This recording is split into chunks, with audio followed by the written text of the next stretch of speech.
A i ka ndodhur ndonjëherë dikujt të ndihet sikur sa më shumë punon, aq më pak arrin?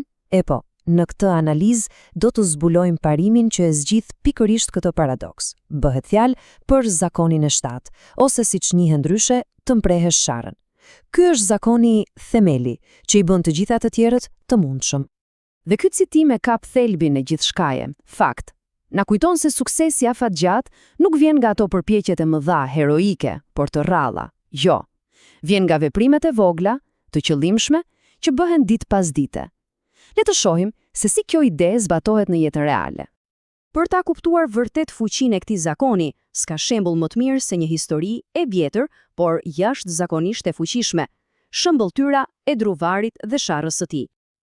Imagjinojeni pak skenën, një druvar thellë në pyll. Dirsa i rrjedh, muskujt i ka të tendosur, po punon me një furi të jashtëzakonshme, i përkushtuar totalisht për të prerë një pemë gjigante. Kanë kaluar 5 orë. 5 orë pa pushim. Përpjekja e tij është heroike, por progresi është pothuajse zero. Çdo lëvizje e sharrës duket më e vështirë se e mëparshmja. Ai është totalisht i raskapitur dhe pema mezi është gërvishtur. Aty pranë kalon dikush, e sheh këtë skenë dhe me një logjik fare të thjesht i bën një pyetje të qartë. Më fal, po pse nuk bën një pushim të vogël për ta mprehur pak atë sharr? Tingëllon si një investim i vogël në kohë, por një rezultat shumë më të madh, apo jo? Dhe ja ku vjen përgjigja.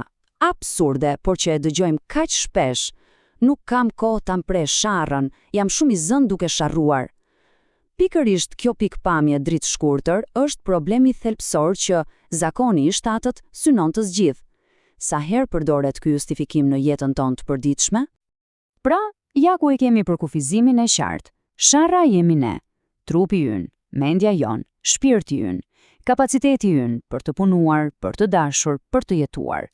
Të mprerë sharrën do të thotë të investosh te vetja, te instrumenti më i rëndësishëm që zotrojmë. Mirë, por çfarë do të thotë konkretisht të mprehesh sharrën? Ky zakon nuk është diçka abstrakte. Ai ndahet në 4 fusha kryesore dhe të ndërlidhura të jetës sonë. Le t'i zbulojmë se cilat janë. Dhe ja ku janë 4 shtyllat: fizike, shpirtërore, mendore dhe social-emocionale. Gjëja më e rëndësishme për të kuptuar është se këto nuk janë të ndara.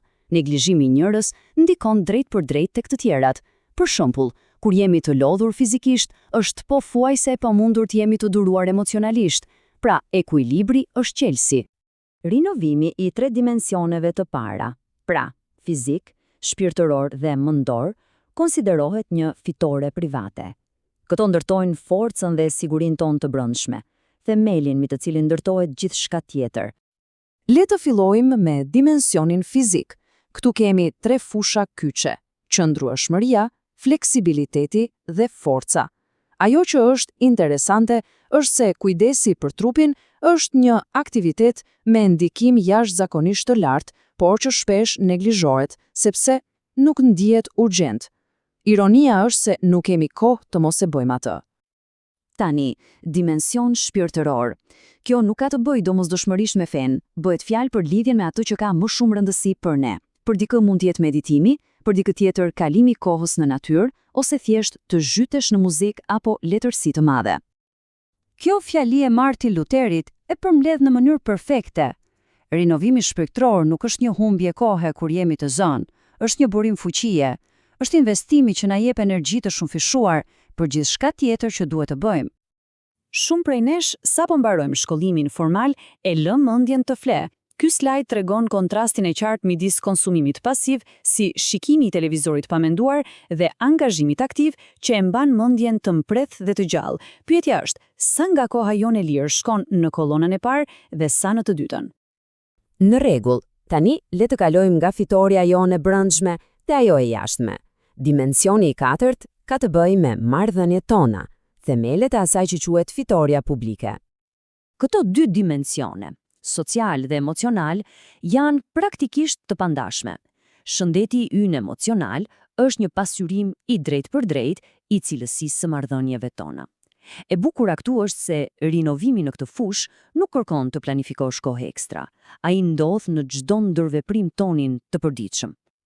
Kjo është një ide thellësisht e fuqishme. Ne kemi aftësinë të ndikojmë te të tjerët në mënyrë të pabesueshme. Mjafton të mendojmë për një mësues që besoi tek ne, ose një shef që pa potencialin tonë. Duke i trajtuar njerëzit sipas potencialit të tyre, ne i ndihmojmë ata të bëhen versionin më i mirë i vetes. Në rregull, e gjithë kjo teori është e shkëlqyer, por si duket në praktik, veçanërisht në një mjedis pune të ngarkuar dhe kërkues. Ky shembull specifik tregon se si çdo dimension mund të ushqehet edhe në punët më stresuese. Çelësi nuk është të gjesh orë të tëra pushimi. Çelësi është të integrosh veprime të vogla e të qëllimshme gjatë gjithë ditës, si një ecje e shkurtër apo një bisedë e shkurtër mbështetëse. Dhe ja ku është thelbi i gjithçkaje.